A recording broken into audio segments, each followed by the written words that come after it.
জলবায়ু পরিবর্তন বাংলাদেশের পাখিদের জীবনকে করছে বিপর্যস্ত। তাদের আবাসস্থল এবং পরিযায়নের ধরনে নিয়ে আসছে উল্লেখযোগ্য পরিবর্তন। আজকে আমরা জানব পাতিসরালি হাঁসকে নিয়ে।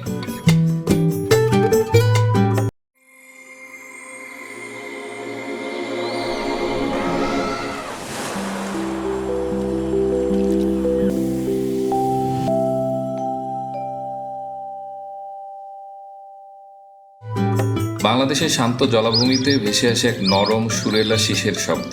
এটি পাতিসরালির ডাক।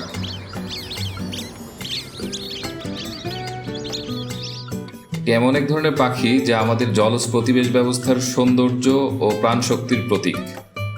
চলুন এই অসাধারণ প্রজাতিটির জীবনযাত্রা সম্পর্কে জানি। পাতিসরালির বৈজ্ঞানিক নাম ডেনড্রোসিগনা জাভানিকা। এটি একটি মাঝারি আকারের ও প্রধানত নিশাচর হাঁস জাতীয় পাখি। এর মিষ্টি ও সুরেলা শিসের জন্য এটি বিশেষভাবে পরিচিত। বাংলাদেশের জলাভূমি এবং অগভীর হ্রদে এই পাখিটি একটি পরিচিত দৃশ্য।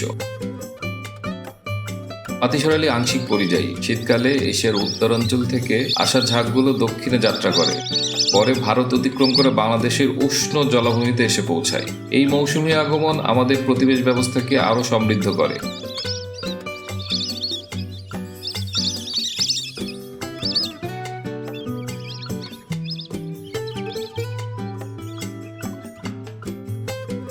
এই হাঁসগুলো সর্বভুক। তারা প্রধানত জলজ উদ্ভিদ, শস্য, বীজ এবং ছোট জলজ অমেরুদণ্ডী প্রাণী খেয়ে থাকে। তাদের খাদ্যাভ্যাস বীজ বিস্তারে সহায়তা করে, ফলে জলাভূমির পরিবেশে তারা গুরুত্বপূর্ণ ভূমিকা পালন করে।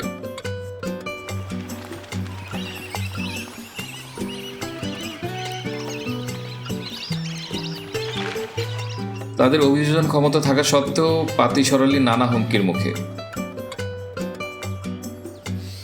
কৃষি সম্প্রসারণ, নগরায়ন এবং দূষণের কারণে আবাসস্থল ধ্বংস হচ্ছে, যা তাদের টিকে থাকার জন্য অনেক বড় চ্যালেঞ্জ।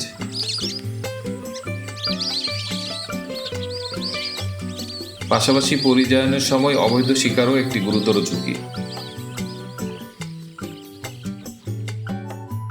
আইউসিএনের তথ্য মতে পাতিসরালি লিস্ট কনসার্ন বা কম ঝুঁকিপূর্ণ হিসেবে শ্রেণীভুক্ত।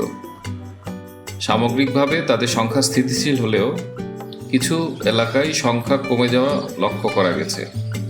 বাংলাদেশে জলাভূমি পুনরুদ্ধার এবং স্থানীয় জনগোষ্ঠীর মধ্যে সচেতনতা বৃদ্ধির মতো সংরক্ষণ উদ্যোগ এই প্রজাতির নিরাপত্তা নিশ্চিত করতে অত্যন্ত গুরুত্বপূর্ণ।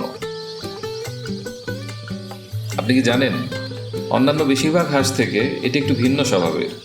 এরা প্রায়ই গাছে বসে বিশ্রাম নেয়। তাদের শীষের মতো ডাক শুধু যোগাযোগের জন্যই নয়, ঘন উদ্ভিদের মধ্যে ঝাঁককে খুঁজে পেতেও সাহায্য করে। পাতিসরালি বাংলাদেশের জলাভূমির সৌন্দর্য এবং সহনশীলতার এক উজ্জ্বল উদাহরণ।